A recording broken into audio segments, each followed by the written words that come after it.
Good evening. This is the JDK core team, meet the team off.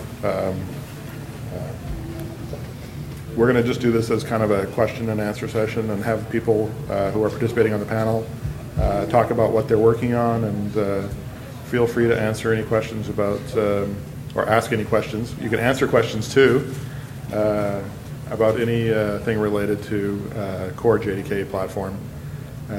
I'll start with my own introduction. I'm Mike Duigo. I work in Core Libraries Group. My areas of work are things like collections. I'm working on the Lambda library support for Java 8. I also pick up some areas like UUID and other assorted things along the way. When you do have questions, they are recording the session, so unless you're talking at one of the mics, it won't be on the recording. So we'll have to repeat the questions if you don't want to ask them yourself to a mic. Go ahead. Hi, I'm Joe Darcy. I've worked on floating point libraries in JDK 7. I pushed the change set for JavaUtil objects, various math-related things. And most recently, I've been working on the Jira migration for the JDK bug database, which recently went live last week, so I was quite happy about that. Good job. I'm Roger Riggs. I'm sort of recently contributing to the core libraries in the context of working on JSR 10 and then the date and time API. So it's been interesting working with a separate expert group and an open source project for something that's going to come into the JDK. Yeah, hi, my name is Michael McMahon. I work on the Java networking team. The main thing I'm working on at the moment is a new HTTP client for JDK 8. There's a talk on that on Thursday at 11 o'clock. So we can just start with questions. There's another person or two expected on the panel that haven't quite arrived yet, but we'll let them introduce themselves as they get here. But we can just go ahead with questions, if there are any. Sure, go ahead. I listened to the talk by Brian Gertz about Lambda, the local Lambda, and the changes that were made to collections interface seem to almost suggest that the iterable interface is less and less relevant. It was kind of the important piece for the for each loop. Now with the for each method, not so much anymore. So I guess what I'm getting at is if we want to have immutable, if somebody wants to work with immutable collections and still use the nice new features that are added to the collection interface, then it should be almost impossible.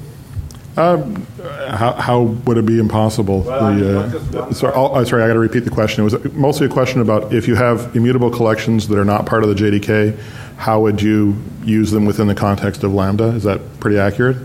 Yeah, and I mean immutable not as in unmodifiable at runtime, so throwing exceptions, but actually immutable at compile time. So from message signatures that do not allow any modification. Right, and everything that extends collection has to implement all the modifiers. Defaults? Yeah, so the main way that'll work is via the defaults mechanism that we've added. So for any collection class which is not one of the standard JDK ones or that overrides it, it'll use a default implementation. The default implementation, of for each is just to get an iterator and call a new style for loop on those elements. But if I only want to implement iterable, then I would have to kind of roll my own implementation of for each. Right? That's correct. The easiest way is to implement stream, and if you can implement stream and or splitterable or splitterator, then you can access the full Lambda libraries. Are there kind of reusable implementations of those interfaces like Stream that would work with? Is just Well- iterable, or is that every? There is a wrapper on iterator and iterable for creating a stream out of it, but the default behavior for things like splitting on it is very weak. So it's not going to have optimal decomposition. Right, because it's like a link to. Right. So, we had another question over on this side. Yes, I have a question that requires you to look at a small code sample, a three-liner that will not crash, but crash is from. Come on, bring it. Sounds like a puzzler. Maybe I'm Is doing it- something is- stupid, but I don't think so. is it a It's on puzzler? Pastebin, so Oh, okay. So it's on Pastebin. I think we have a browser over. Can you try typing that in, Joe? So while we try and get that up, we have any other questions? Just curious, in Java for socket, we have a socket read timeout. Just curious, why isn't there a socket write timeout option? At least I haven't found one reading through the documentation and anywhere. Forget you repeat the question. there's missing. It's based, Paste. like cut and paste.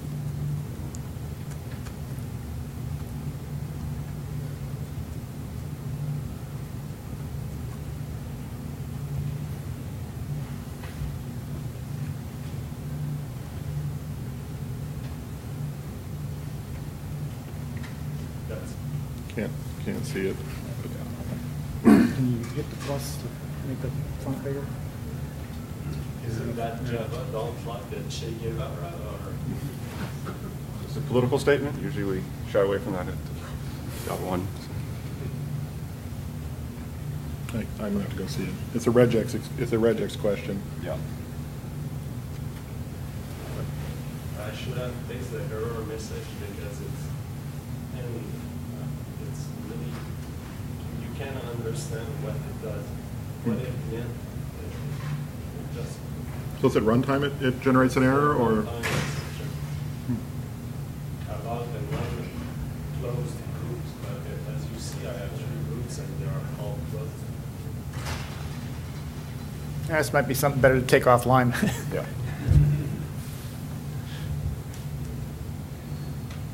So we had another question over here. Yes, maybe some simple intuitive way to convert array primitive types into list of collection of Could you speak up, please? No, it's a little complicated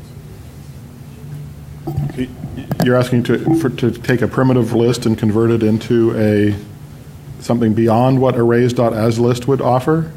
An array of primitive types, right? Like array of int. Yep. Yes, primitive array of int. Now to convert it into some collection, for example, list of integer rather than it's some complicated way. Maybe it's possible to do it more simple, to do something in a more simple way. Yeah, there's kind of a mismatch there between the box types and the primitive types, but It's tedious but not difficult. yeah. It's tedious but not difficult to do. So It is not difficult. Right. Allocate an array of integer for that arrays that to list. There's some utility of having it in standard libraries, but it's not there. Yeah, so my question was, I was reading about socket read timeouts and I found documentation for socket read timeouts, but I haven't found a write timeout option that I can supply to the socket. yeah, I don't know that there would be a separate timeout for it discretely, but I was under the impression the general socket timeout would also apply. The SO underscore timeout option is only for read, and it only works on a read, but if I'm a server talking to a backend system, and I'm stuck on a write, my thread is just hung on a blocking IO call, because it never times out. Yeah, maybe you can. do that through the NIO APIs, through the non-blocking channels.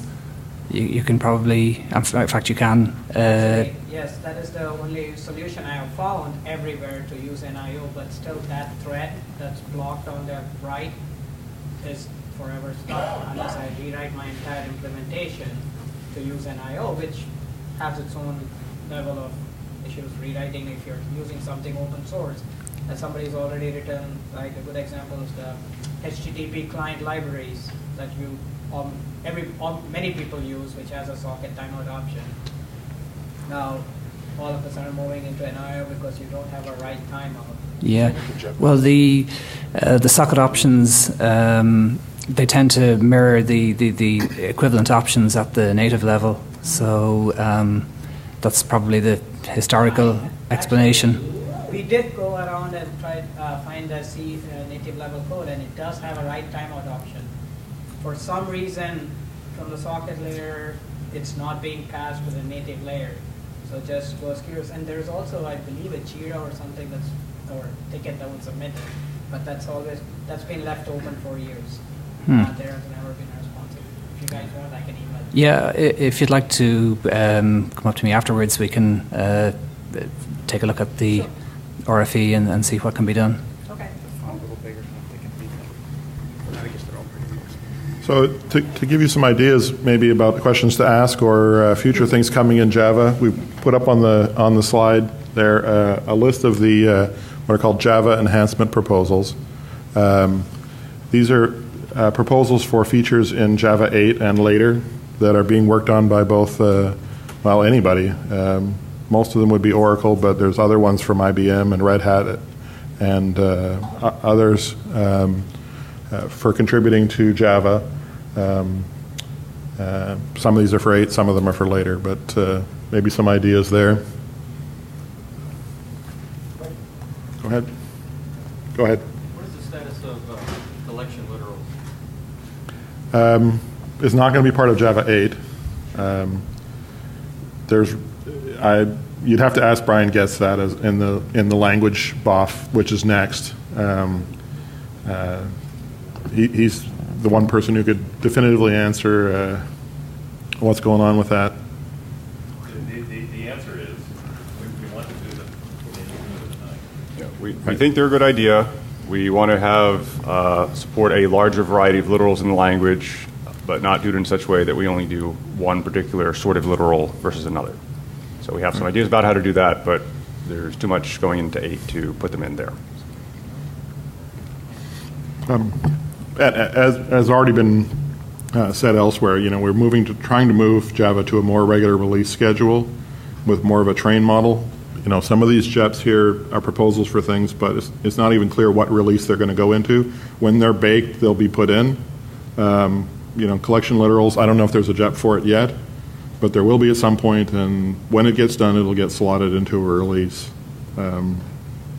Is kind of the way that something like that would go. And pressure and raising the importance of it does help it get done sooner, but. One reason we're not inclined to put it into 8 is because we want to take advantage of some of the other language changes going into 8, such as type inference.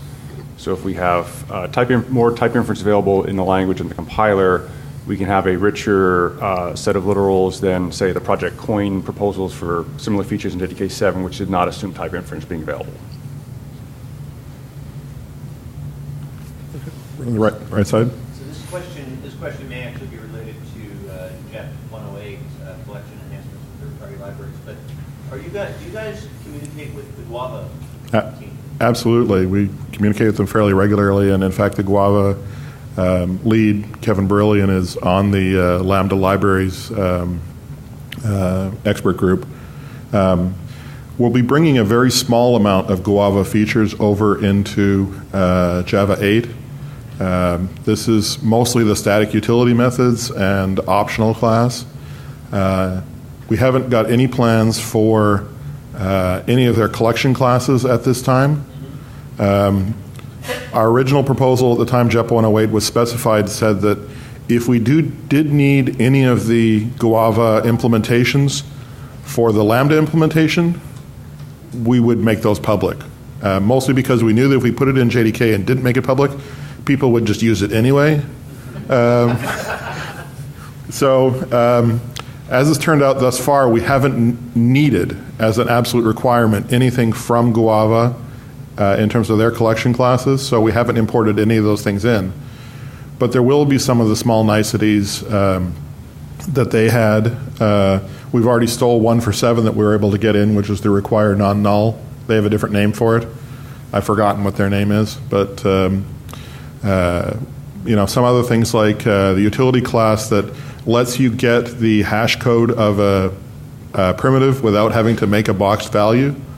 It just makes sense to have that. So some of those type of functionality we'll be bringing in from Guava.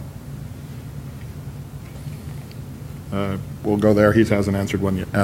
Go ahead. Yeah, hi. Is there any plans to add support for the special value signaling not a number to the double class, and more importantly, add support for all the special values to the big decimal class, proper decimal floating point arithmetic? Right. So the question was relating to a few things. One is just the signaling NAND value. So I happen to have served on the IEEE 754 2008 revision committee. I was editor of the spec for a while. So one of the problems with signaling NANDs, while they're defined in the standard, there is not a bitwise portable encoding of signaling NANDs across processors. So say your SPARC, your x86, your PA RISC, your RS6000 will have different, it is allowed by the standard to have different encodings for signaling NAND. So we will not have a portable signaling NAND value. Plus, since Java doesn't provide access to the environmental flags such as invalid, you can't really tell the difference between a signaling NAND and a non-signaling NAND because the values returned as floating point values are the same in either case. Also, one of the reasons we have not supported access to the IEEE environmental flags is because they would greatly complicate or greatly limit the sort of optimizations JITs could do. And very few people want them, so it's a high cost, little benefit, very few people ask for it, so it's not the sort of thing we'd be inclined to provide. The other question was related to the BigDecimal class, and will that support the special values defined by IEEE 754, which includes decimal floating point. So we don't have plans for that. There are a few values that aren't supported in the BigDecimal class, one of which is -0, which people find to be a bit odd. There's a good reason for -0. You need -0 because we have signed infinities, so that when you divide 1 by minus infinity, you don't get the same thing as if you divide 1 by positive infinity. You can actually have systems where instead of adding 2 infinities, you add a single infinity, but then the infinity doesn't have a sign, so you kind of have to pick your poison. So we don't plan on adding infinities and signed zeros to BigDecimal, but it's just a small matter of programming to add those special values yourself and have as a wrapper around the core arithmetic logic in BigDecimal. That's what we've done. Yep. We did do that. Yeah. So we're just wondering if there's any plans to actually have it be in actual BigDecimal. There are not at this time, no. Okay, thank you. Go ahead. Yeah, speaking of BigDecimal, there were plans to have operators on BigDecimals, implement that. Is that alive or not? Well, my personal opinion, which is not shared by everyone, certainly not everyone in this room, let alone everyone in the Java community, is that limited operator overloading would be a fine addition to the Java language. But that is a contentious point. It is often a religious issue, meaning people have very strongly held opinions and you can't necessarily reason with them. So I would not plan on seeing operator overloading for BigDecimal and Big Integer anytime soon, although personally I think it'd be a fine addition. Let's go over to this one. Performance front, like Java util scanner is horribly slow.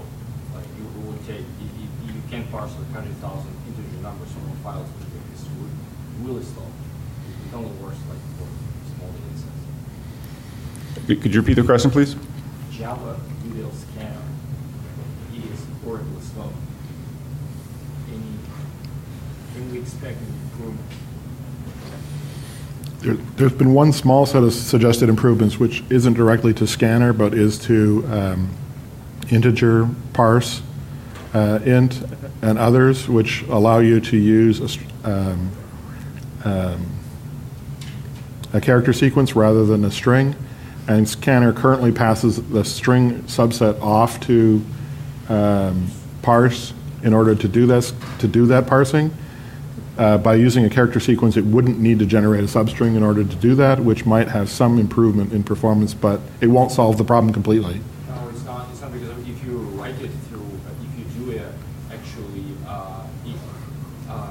either through a string tokenizer, like read every line to string tokenizer that parse integers, it's like 100 times faster. It's probably the way it uses regex to for spaces. Yeah, hadn't heard this as a problem report before, actually. It is, like in every, like if you look like top quarter stuff, like every algorithms competition where people have to actually write fast code to parse files, it's common knowledge in this area that you can't use scanner. Like you would even see like people post like recommendations, don't use scanner in Java because it's slow. Is that one of the cases where it recompile the regex every time? I don't know. I'd have to look at the code. Have you found it up? I believe it's there. I mean, Code is probably code for code is the actual code. yeah, it's simple. Just try to parse like a file with 100,000 integers. I mean, it's just straightforward. Just scanner the next thing. I mean, that's I mean, part of being open source is that you could also take the initiative. yeah, I could. That's another question, like how do you contribute? Yeah, but that's I just know the process. How will you actually make sure that you, whatever you do goes ultimately to code? I mean, certainly bug reports and/or observational analysis. You know, beyond what you put in a bug report, you know, on core libs dev would be a place to start. Go ahead. I recently wanted to write just a simple application for my son, who's 4 years old, to learn typing and playing around with numbers and so on. So what I was thinking of was I just needed basically a grid of monospace font characters, and at first I even wanted to do that on the console. So looking at the support for console output and input that was added in 6 or 7, I'm not sure. And it seemed like there was about different things. It was just allowing the user to enter a password and stuff like that. So then it seemed to be like an N-curses Java type library that's pretty old, and I didn't want to go down that. And so I was looking for a simple, and maybe I was looking in the wrong places. Maybe I should have looked at something on top of Swing or so, like a JText pane. But yeah. Where would you send me if I came with such a simple idea for a simple application, and where to start? Probably a FX authoring tool. Java FX would be just entering text in a text box. It's going to be pretty straightforward to make a control that did that. Go ahead. What about styling and so on? Is in Java FX is there something similar to this JText thing? Yeah. You could write VT100 character sequences out to the terminal. Which is that has color and positioning in the terminal. Yeah, with those control codes, you mean? Yeah. Yeah, that just seems so low level. That's why we got rid of that crap. From what I understand, what you're asking is what I always do with Scanner. I just open up the Scanner to system in, and then I can, without worrying about any exceptions or anything, just read stuff in from the console. Yeah, except apparently Scanner's slow. A 4-year-old probably can't out. Well, it's not for your purpose. It's not slow at all. Yeah. I mean, but I also wanted to, probably on the graphic, on the Swing or whatever. I'm probably happier there because I have more flexibility. I don't need to do all the low level stuff. So I think Go over to this side here for another question. So what's I have haven't been following this closely, but I know there's been some retriggering of strings as keys in hash maps. And the problem that the hash code out for a string is already baked in Javadoc unchangeable. What's the latest story on solutions for that? So, wisely or unwisely, the specification for how to calculate a string's hash code is part of its specification. In 7U6, we introduced a feature that the Java core hash-based maps, which is hash map, hash table, linked hash map, concurrent hash map, and weak hash map, when they encounter a string key, will now, instead of calling the strings hash function, will call a different hash function. It's actually based on Murmur 3, which is a fairly well respected, though apparently not as well as it was when we chose it in January. That's the life of hash functions. It's still more than adequate for what we're using it for, but it's gone downhill a bit. It'll generate a hash using Murmur 3 instead of the standard string.hash code. And then it'll use that for putting the string key into the map. So we delivered this feature in 7U6. It's not enabled by default, in part because early in the 7U6 cycle, we generated a build where we changed the default implementation so that every map would use this behavior. And actually a lot of stuff broke internally as in the JDK, in JDK test suites, and in JCK tests, as well as some of the apps we use for performance testing, Apache and everything. And as it turns out, there's a lot of applications which have implicit assumptions on, implicit or explicit, there were some explicit cases, on the order that you'll get keys out in an iterator. What does the specification say about that point? The specification says nothing, that you shouldn't expect any particular order at all. But some things like service loaders, we actually found that the smaller the hash map, the higher the, if it was a small fixed hash map, it was almost certain that there was a dependence upon iteration order. A service loader would be an example in that you've got 4 or 5 services, they have interdependencies. Well, the first time it worked, you stop thinking about it. And now if the iteration order changes and they get initialized in a different order, well, they may not work anymore. So we weren't able to enable it by default in 7U6. We decided that for the purposes of compatibility, it wasn't advisable. You can still turn it on with a system property switch.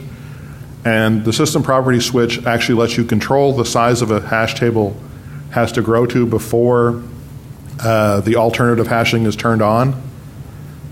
So we recommend somewhere around 512 elements.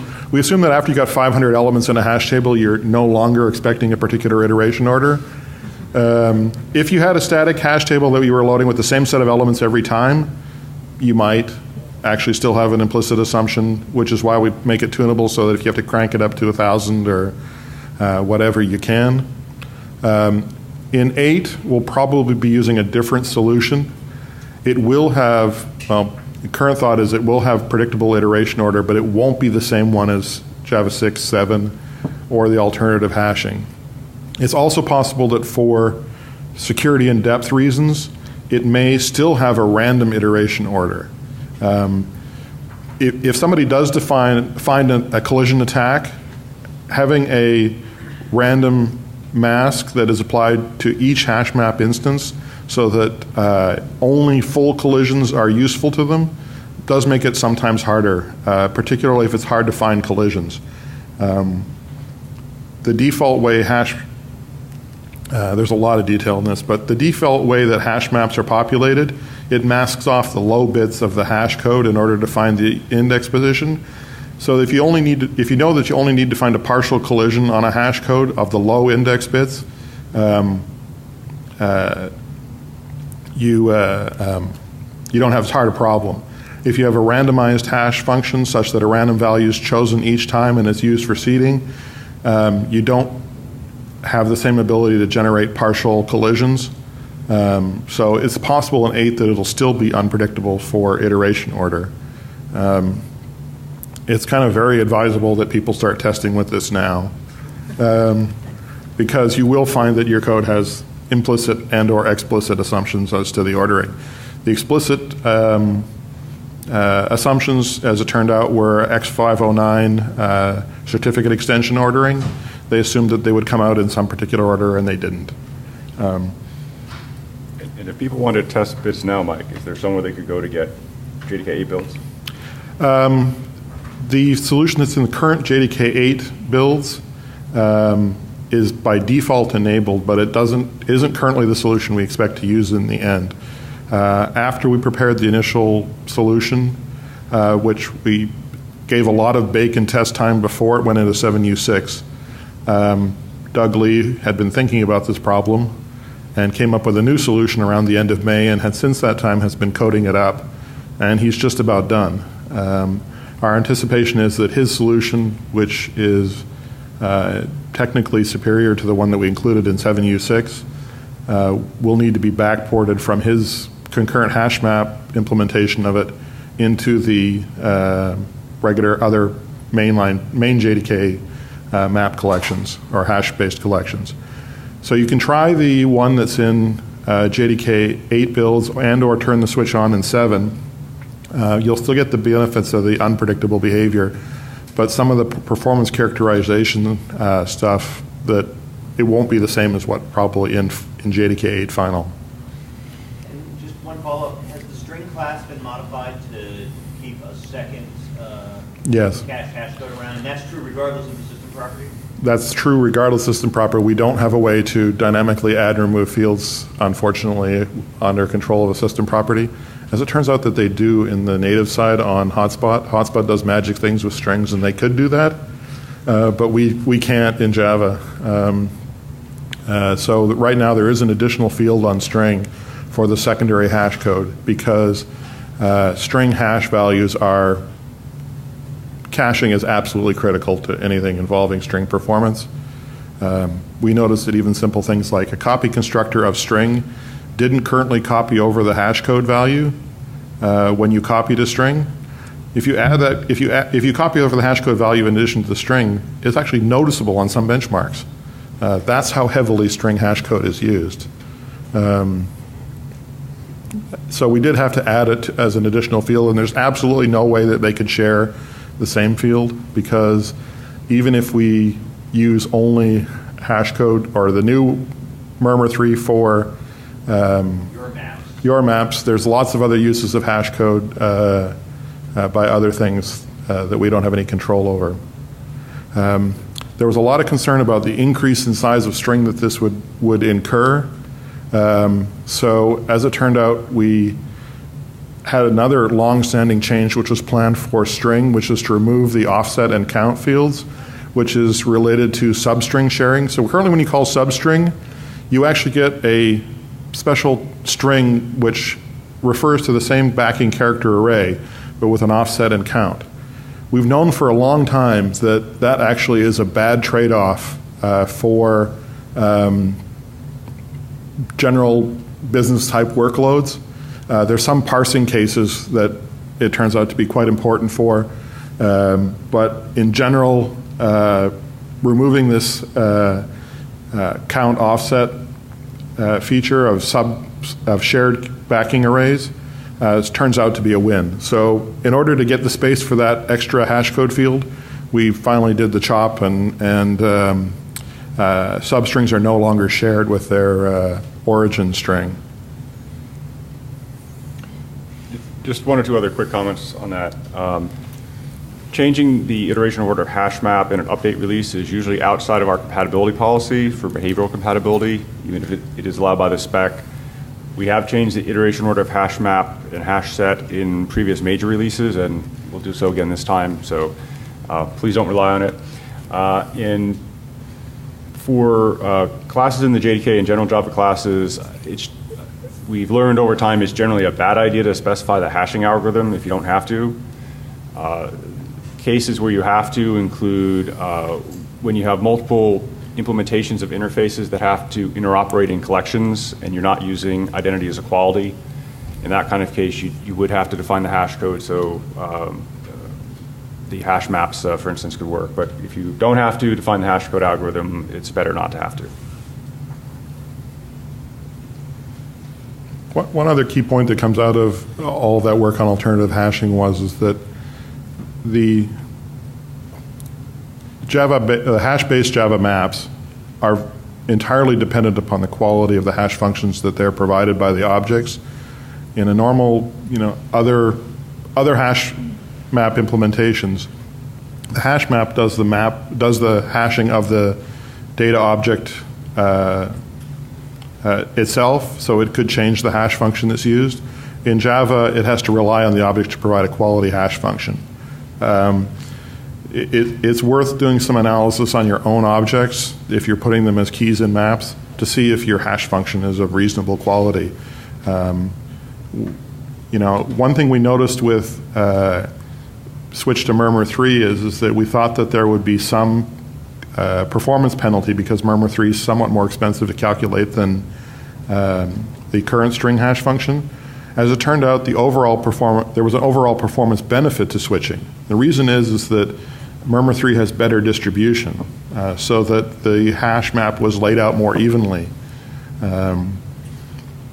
You had fewer cases where there was buckets chaining or linear chaining in buckets of the hash map because of collisions. So it was kind of, for us, a demonstration that the better the quality your hash code function, the higher performance of your hash maps.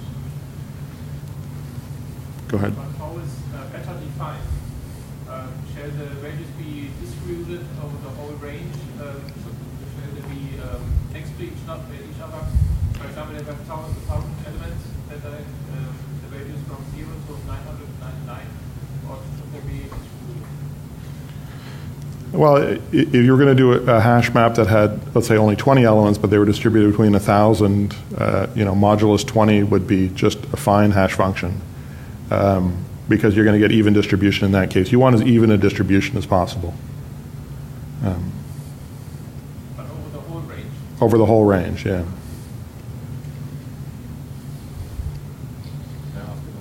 Go ahead. Has anything changed for deprecation or even removal of deprecated code in the standard libraries?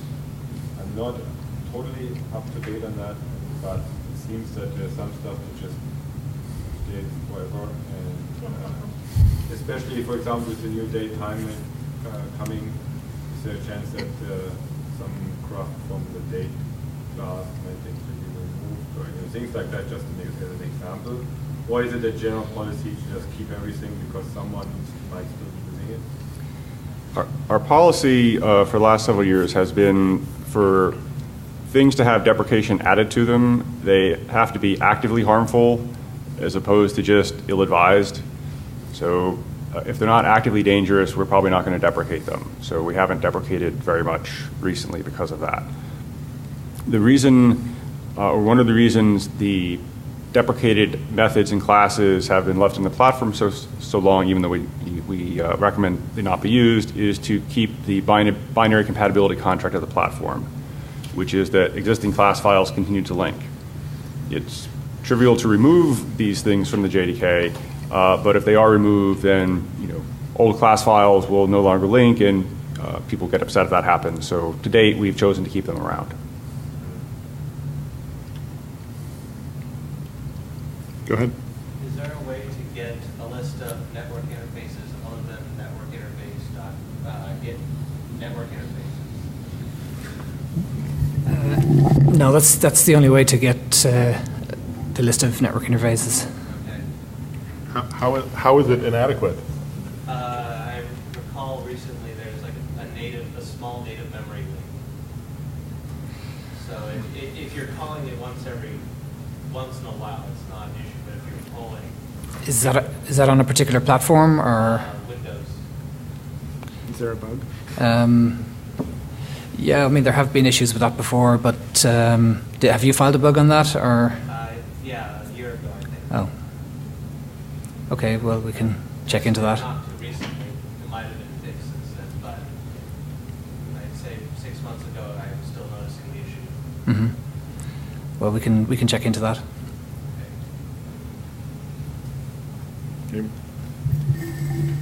Spots available. Go ahead, anyone? Go ahead. So you mentioned that the one use case where the substring, the old substring strategy really helped with parsing. Are there any other libraries, core or otherwise, that you know of that are good for taking up the slack on that? It hasn't actually been necessary. The one place where we noticed it had the worst performance was in spec JVM 98. There's a component there called Jack, which is actually an older version of the Java CC compiler suite or compiler builder suite, and they fixed the problem in the new Java CC. They don't use the same technique that they use in Jack. There are some people who are doing it's not XSL, XML based on graphics, SVG, that had their SVG parser, which was using substring heavily. They had to convert that, and it took them about a week in order to do the conversion. And then they found out that the result was much more memory efficient anyway, and faster, because they weren't creating objects. They were just using a string in place for doing their processing. So avoiding creating sub-objects, whether they shared a backing array or not, turned out to be a performance problem for their code anyway. So we haven't found it absolutely necessary to come up with an alternative plan. There is some suggestions for better implementation of substring than we're currently using now. Right now it just makes a copy of the subsection. We had a couple suggestions for better than that, but haven't done anything with those yet. There was some discussion on core libs about it, and you can follow up there and follow that if it's important. Go ahead. If I want to write a Java FX application with a dependency injection to maybe follow an MVC pattern, what is the recommended way to do that? I saw that Weld, for example, the CPI implementation of JBoss can be used in an JSP context. Don't know the answer at all. My answer would be NetBeans. Like the whole NetBeans platform? I meant to just build the application. Those are two technologies that people on the panel aren't necessarily experts on. We aren't necessarily experts on dependency injection and FX. So I have a few questions for the audience. What version of Java are you running? JDK 7? A few hands. That's good. In production? Sort of. Okay. A few. Okay. JDK 6? You know it's going UL in a few months, right? So you should try 7 now. JDK 5? 1.4.2, great release. 1.3.1 or earlier. Oh, that's good. In past years, we've had a big 1.3.1 or 1.4.2 contingent. 1.1. JDK 8 in production. First Java 1 attending. Second. 3 or more? 4? 5? 10 or more? 20? Yes. Yes. Last question? Anyone here with more than 25 years of Java experience? There's jobs on DICE, apparently. It only feels like it. Okay. Well, thank you for coming. Maybe see you next year. Yep.